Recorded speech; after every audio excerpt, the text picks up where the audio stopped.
Nick. Maria Morales with Throwing Bows Podcast. How you doing today? I'm very good. Feel great. Awesome. So just wanted to ask you, I mean, obviously you're coming off of a bit of a layoff, not fighting since 2019. How excited are you to get back into the cage? And do you feel like there's going to be any like jitters after such a long layoff? Last time I had a long layoff, I had 2.5 years off. I won in the first round. So I think that it's just an attitude thing. It's just it all comes down to perception and how you deal with things. And I think that I'll be fine. I actually felt worse when I was fighting like every other month. I feel good. I feel rested and I feel ready to go. Thank you. Luke. Hey, Nick. Luke from Empire Universe. How are you, man? I'm fantastic. That's good to hear. So what have you and your team been working on for this fight? Obviously, I'm fighting a guy that's a pretty good fighter. He has good striking. He looks like I don't know if he looks like necessarily a great wrestler, but he's strong. And he'll power out of things, and he has good cardio, and he has a lot of submission wins. So I'm just kind of doing my thing and focusing on myself and worrying about me being the sharpest version of myself, so I can dominate wherever the fight goes and dictate where the fight goes and where I want the fight to take place. I've had a great camp and I've had great people around me, and I've added a lot of things in this camp that have been super beneficial and is going to make a big difference. Thanks, Nick. Good luck on Friday night. Yep, thank you. Mateo.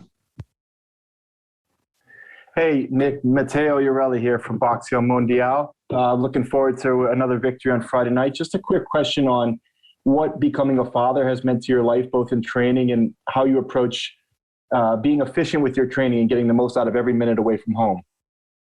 Oh, Mateo, my buddy, one of my favorite reporter right here, honestly, good friend. So anyway, being a father is tough, to be honest with you. It's hard when you have a fight camp coming up, because kids are a lot of work, and it's not easy being a father. It's easy making children, but being an excellent father is a tough job. It's a full-time job, and it requires a lot of your time. But when you fight, if you want to be the best, you have to be selfish.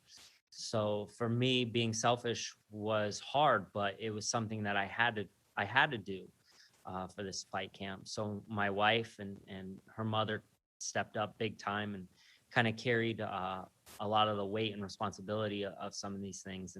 And every second that I had that wasn't training was dedicated to my children and my family.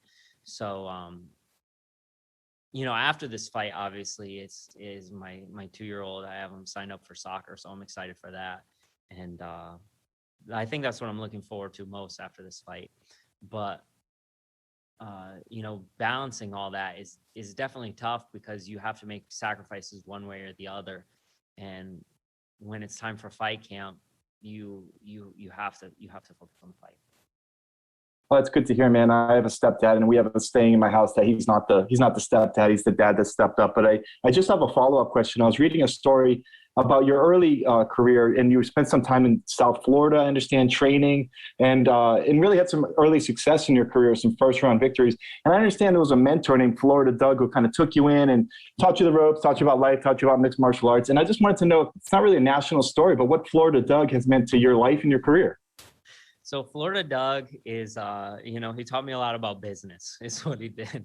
He taught me that anything is possible, and sometimes even if you're just having a sandwich, your dreams can come true. So, if you're listening, Florida Doug, I appreciate everything you've done for me and the motivation you gave me to start a business and start a family and fight at the highest level. So, I appreciate you, Florida Doug.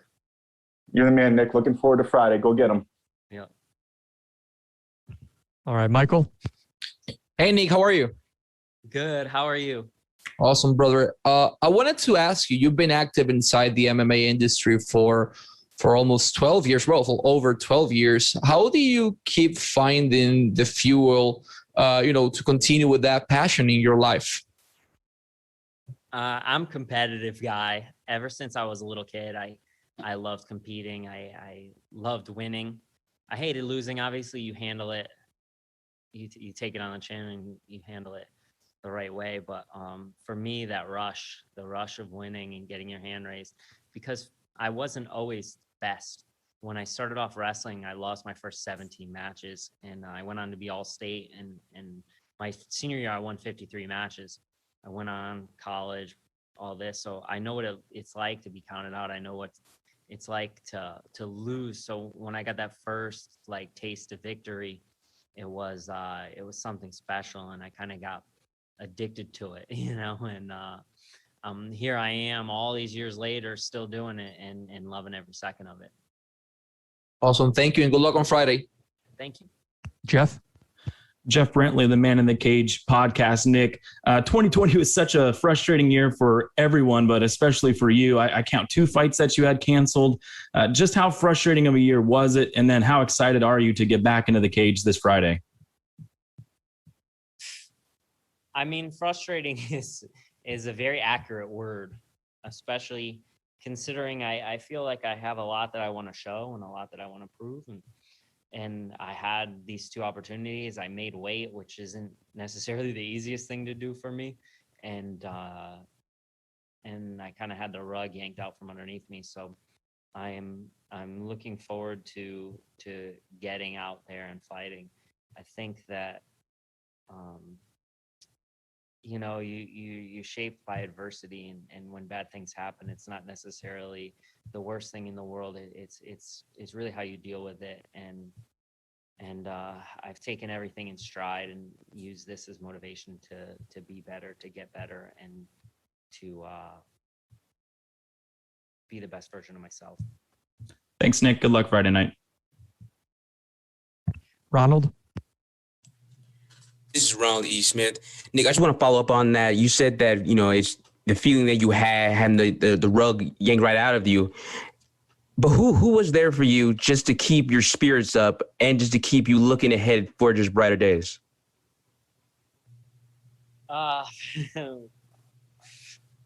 mean, really, it comes down to yourself, right? You got to be the one that decides what you want to do. Other people don't decide what kind of path you want to take, what things you want to do with your life. No one can tell you how to feel or what to do. I just stayed positive, stayed motivated, and stayed on the path.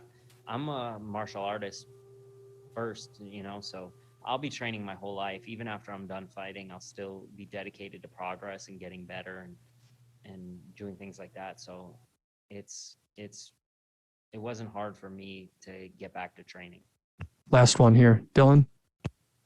Hey there, Nick. Appreciate you making some time. Yeah. I appreciate you having questions for me. I'm just curious because, this is a big show with the, fans being back in attendance. And I saw your relatively recent tweet where you're saying MMA shorts that look like jorts or nah. Are you going to break out the jorts shorts for this big show here? If they had Jortz shorts, I would wear them. But unfortunately, no fight company has fight shorts that look like jorts. And I think that they're messing up. I think that they could be making a lot of money doing something like that. And maybe that's something that I need to jump on after this. And you'll see a lot more fighters rocking the jorts. And I'll actually make a special dad edition cargo short looking one for all the fathers that fight out there with nice big fake looking pockets on it. All right, Nick. Thanks for the time. Good luck on Friday. Thank you. Recording stopped.